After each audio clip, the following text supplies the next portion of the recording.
Welcome, folks, to the Brandon Brown podcast coming your way. In this podcast, I'm going to talk to these Kobe fans who are supposed Laker fans. I have a big quarrel with you that I must get off my chest, and you're pissing me off. NBA free agency is definitely heating up. Best time of the year right now during this little downtime during the summer. Also, I want to get into some World Cup updates, tell you what's going down, what's to expect. Final Four are set. I have a huge quarrel and dilemma, and it's very egregious, that I must say about you so-called Lakers fans who support Kobe Bryant to an extent. I have some bad news. The King is in LA. Kobe Bryant had a great 20-year career, retired in 2016. That was over 2 years ago. He gave us countless memories, highlight plays, unreal moments. Let the man retire. Let him be retired. Before, it was passed down from Jerry to Magic. Kareem. From Kareem and Magic to Kobe and Shaq. From Kobe and Shaq, who do we pass this down to?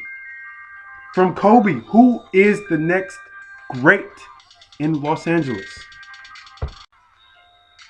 It wasn't Dwight Howard. Dwight Howard, really? Steve Nash, really? D'Angelo Russell, really? Is it? Oh, I'm sorry. Is it Triple B, Lonzo Ball? No, it's LeBron, the King, James. He came to Los Angeles on his own fruition. So Los Angelinos and fellow Lakers fans, the real Lakers fans, not these Kobe supporters who just support Kobe. LeBron James is family. Once he chose to come to LA, he became family. Although we may hate him, although we may feel some type of way, the man is family now. We must accept him as a Laker. Because no other superstars are going to come. Paul George apparently couldn't give us a meeting. LaMarcus Aldridge said we had terrible, outdated facilities. LeBron James, the best player in the NBA, top 3, top talent, probably the greatest athlete ever, came to the Los Angeles Lakers. 16-time champions. Showtime. Lala. The great Lakers. He chose to come here. He is family now. I don't know how else to emphasize this. All these LeBron fans saying, oh, I don't want Kobe fans to be, or I don't want to be nice to these. You need to get over it. The man came for titles. We want titles. So let's go hand in hand together and get rings. Dethrone the Warriors. Dethrone the Rockets for whatever they have left. Come together and take over the league as we once did, as we always have. The King chose Los Angeles. We must take all the hate, Kobe fans and Lakers fans, that we've had in the past and come together. He chose us. He wants to bring us back to what we are. Back to the champs. The kings of the NBA. The premier franchise of basketball. Kobe fans, accept these LeBron fans, and we must come together and get these rings. How beautiful is that? The Lakers are back. Stop the hate. Don't defame or demolish some mural just because we can't accept him. The King is in Los Angeles. He's not the king of LA yet. Win a couple titles, he just might be. But I can't preach or say this enough. The King is in Los Angeles. He plays for the Los Angeles Lakers. No more hate. No more beef. No more defaming of murals. We must come together, Lakers fans. This is not He hasn't even signed a deal yet. Do you want him to go back to Cleveland? Let's be smart. Let the king do his magic. I just want to dive in a little bit what it means to be a Los Angeles Laker. The Lakers, with the addition of LeBron James, 6 of the top 8 scorers of all time have donned the Los Angeles Lakers jersey. Kareem, Karl Malone, Kobe, Shaq, Wilt, and LeBron. Michael Jordan and Dirk obviously did not, but I do want to say this. This is what it means to be a Los Angeles Laker. Now, if we go on the all-time best players of all time, 6 of the top 10, arguably, are Lakers. Kareem, Magic, Shaq, Kobe, Wilt, and now LeBron. This is what it means to be a Laker. This is why LeBron chose the Lakers over Cleveland, Ohio. Why he'd rather get the tutelage from Magic Johnson over Dan Gilbert. The Laker lore over Cleveland, Ohio. The premier franchise, the franchise to take you from exponential to greatness. From legend to icon. The lore of the Los Angeles Lakers is why LeBron James came here. Not just the rings, not just the fame, but to become an icon, to become the next Magic, the next great Laker. Other NBA news, Carmelo Anthony and the Oklahoma City Thunder seem to be reaching a buyout. Los Angeles Lakers, stay away from Carmelo Anthony. Let him go to the Rockets. Let him go to the Heat. Be with his other big 3 Banana Boat Crew buddies. You keep him away from LeBron James. I don't want any remnants of Carmelo on the Los Angeles Lakers. He's not a starter. He's not going to start over LeBron or Brandon Ingram or Kyle Kuzma. Far better players than Carmelo. I don't care if he's won 3 gold medals. I don't care if he's a perennial all-star, superstar. You keep Carmelo Anthony away from the Los Angeles Lakers. He is not Carmelo Anthony. He is a cancer. He is a guy that thinks he's worth $30 million or 25 or 20 if that. You keep Carmelo Anthony away from the Lakers. Let him go to the Heat. He is not worth the time, the energy, and the roster space when he is not going to be able to do his job. He's not going to come up clutch in the 4th. He's not going to play any defense. He's not going to help the young guys. Why do you think Russell Westbrook and Paul George couldn't get along with him? Or let alone play with him? Where was Carmelo Anthony in Game 6 in the NBA playoffs in the first round against the Utah Jazz? Do you remember him? I don't. That isn't Carmelo Anthony. He should not be on the Lakers. Let him go to other teams. Enjoy his time there. Not getting a ring, of course. Speaking of OKC, Paul George didn't give us an interview or a meeting to become part of the Los Angeles Lakers. Thank you. Goodbye and good riddance. Good luck in OKC. Probably won't win a title, and you'll have to be worried about, well, as everybody says, the triple-double ball hog in Russell Westbrook. Granted, he earns his triple-doubles, but the indecision late in games does not seem to suit him. As Game 6 of the closing game in the Utah Jazz first round series against the Utah Jazz, I'm gonna just go over his stat line for Paul George's game in a closing game, of course. In 45 minutes, Paul George amounted to have 5 points, 8 assists, and 3 rebounds. An all-star caliber player who was mainly guarding Donovan Mitchell allowed him to drop 30 points on him. Yeah, good luck in OKC. You are not needed in Los Angeles, as that is not a Los Angeles Laker type performance for a player that we were going to give a max contract to. I've been saying before, as I've said before for a while, I do not want any part of Paul George. He is a player that seems to be absent or non-existent in key parts of a game or series, and he hasn't shown nor proven that he is worth a max contract and be the face of the Los Angeles Lakers.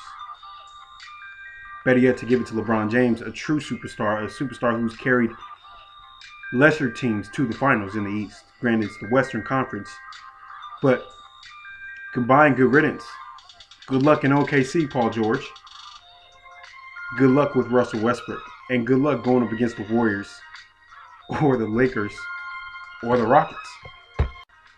But for the bigger, broader aspect of this, the Golden State Warriors add Boogie Cousins.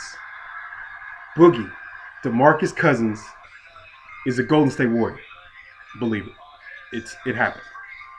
For $5.3 million on a mid-level exception. But what does this mean for the Rockets and the Thunder? What does this mean for these two teams who basically are trying to stack the deck to go up against the Warriors? The Rockets, CP3 and James Harden, with the addition of Clint Capella. And the Thunder with Russell Westbrook, Paul George, and Steven Adams.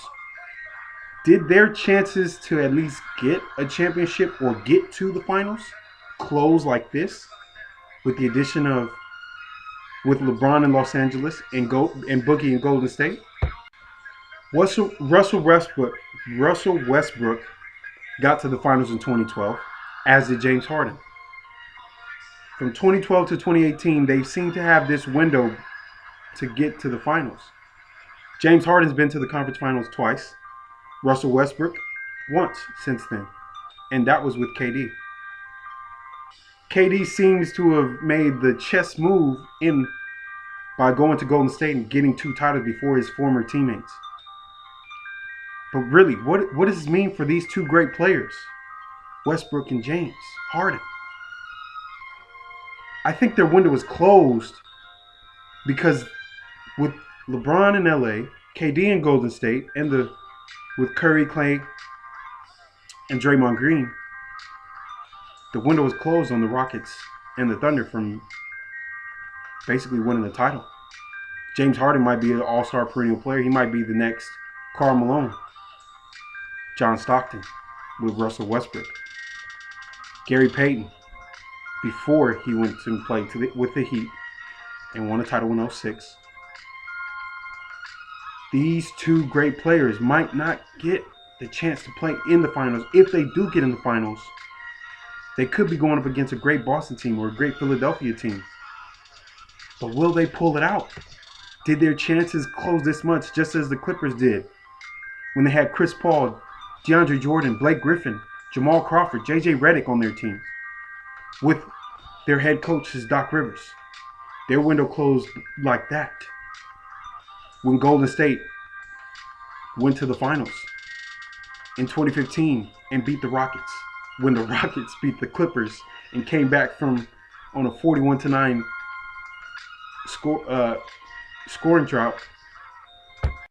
scoring run to basically take the heart of the Clippers away. Could this be the same thing that's going to happen to Russell Westbrook, who's yet to get over the hump or get out of the first round since KD has left? What about James Harden? Was one half away from the finals. When Chris Paul went down, he was up at halftime in games 6 and 7. I think their window is closed. What do you guys think? Where do you see James Harden and Russell Westbrook ending up? Will they get a title? Will they get to the finals? Will they get past LA with the Lakers and LeBron? Or will they can they even compete with Golden State?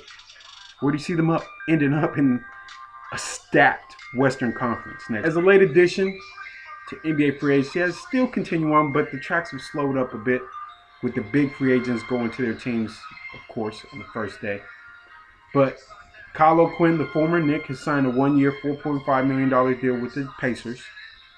Kyle Anderson was a restricted free agent, had a 4-year, $37.2 million offer sheet that he signed with the Memphis Grizzlies. The Spurs didn't match it and had 48 hours to and they didn't match it. So now Kyle Anderson, the former UCLA forward and Spur, is now Memphis Grizzlies, a part of the Memphis Grizzlies, as well as Zach LaVine, who also is a restricted free agent, had a matching offer by the Sacramento Kings, a 4-year, $80 million deal.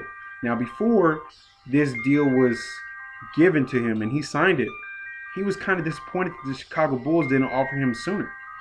But of course, the Chicago Bulls did match the offer of the Kings.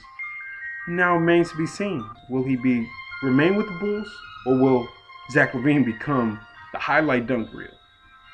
Become a Sacramento King? Another great find, in addition to their already young, athletic, energetic, with wily veteran squad.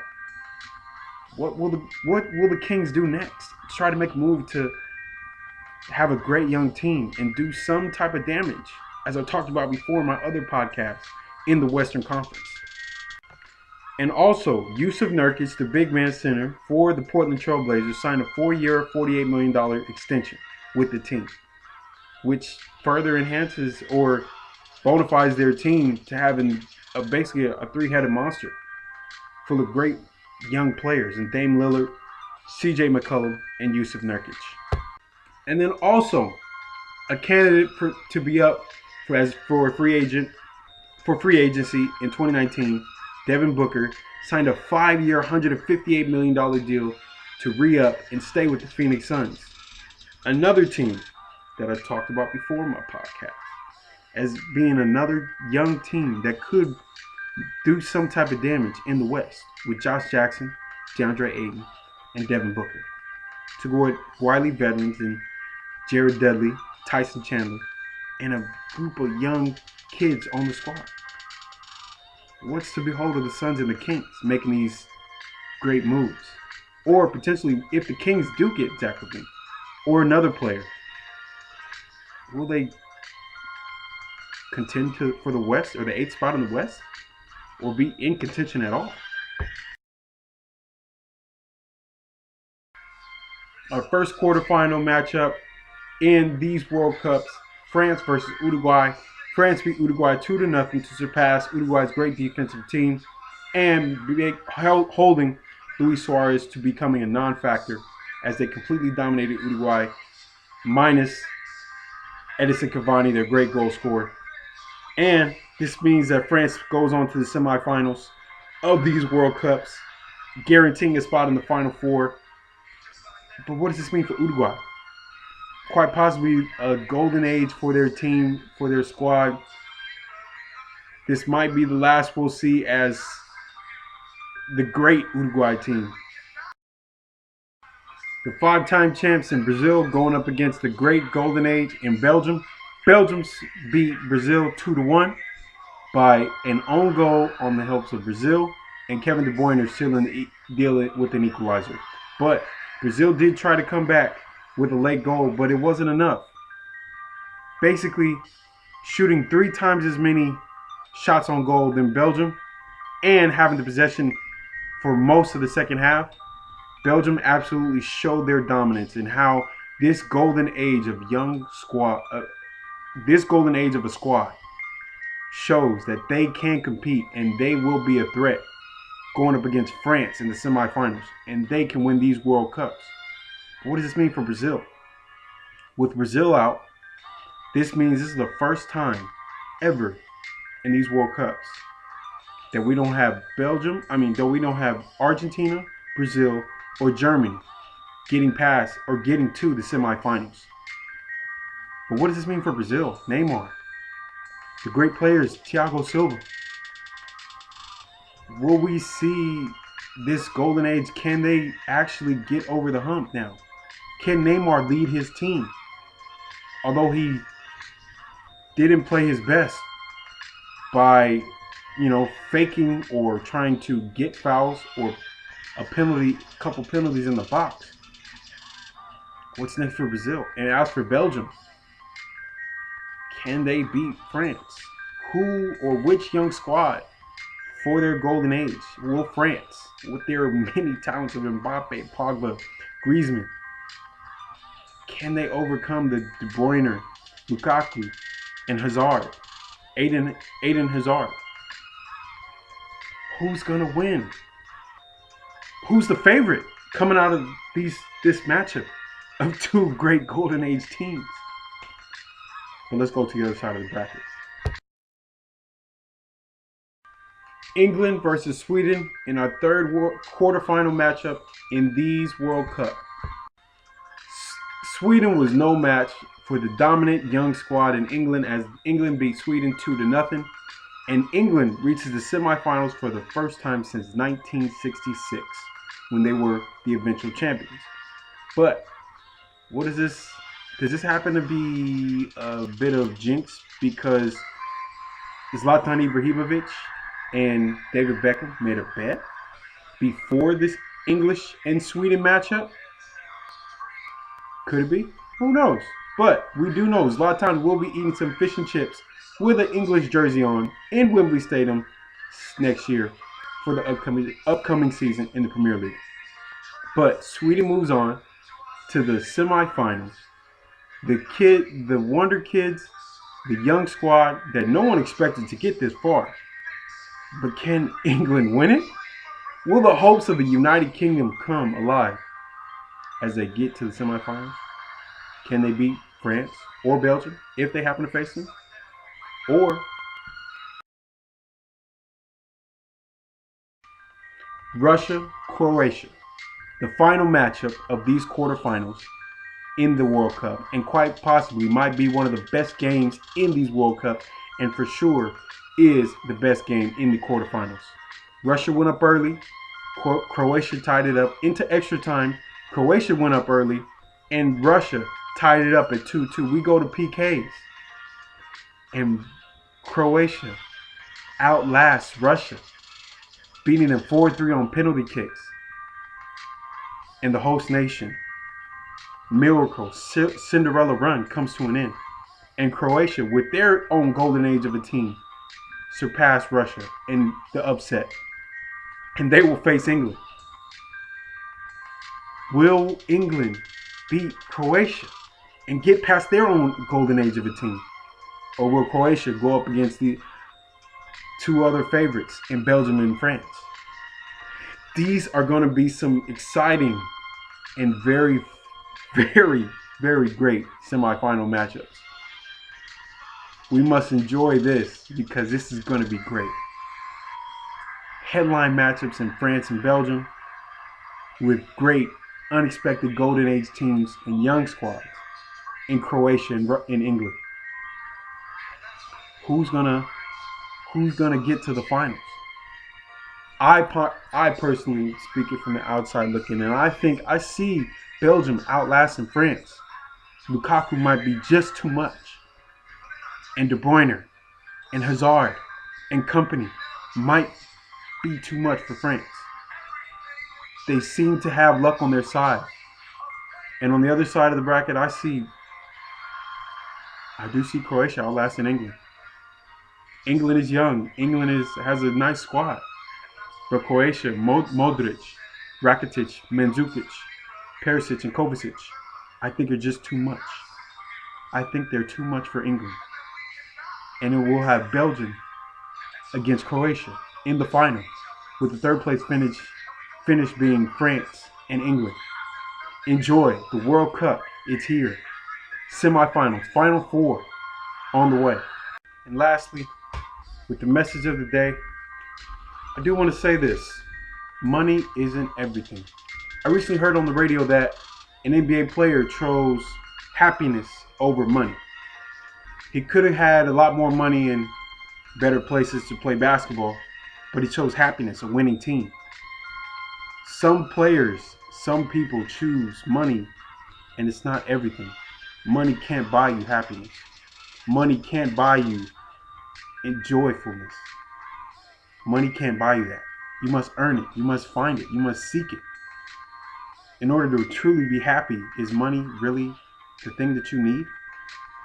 You see people on Instagram or Facebook or Twitter and all these social media talking about how much money they have, flaunting their money, putting it out there, getting and buying all these lavish things. Where would they be without it? How do they know what happiness truly is without having money, without having to exploit it?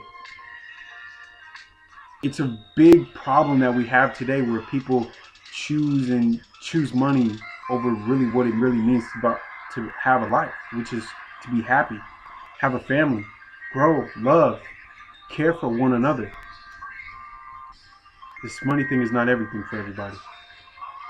Some it may be, and their downfalls are they might never find happiness.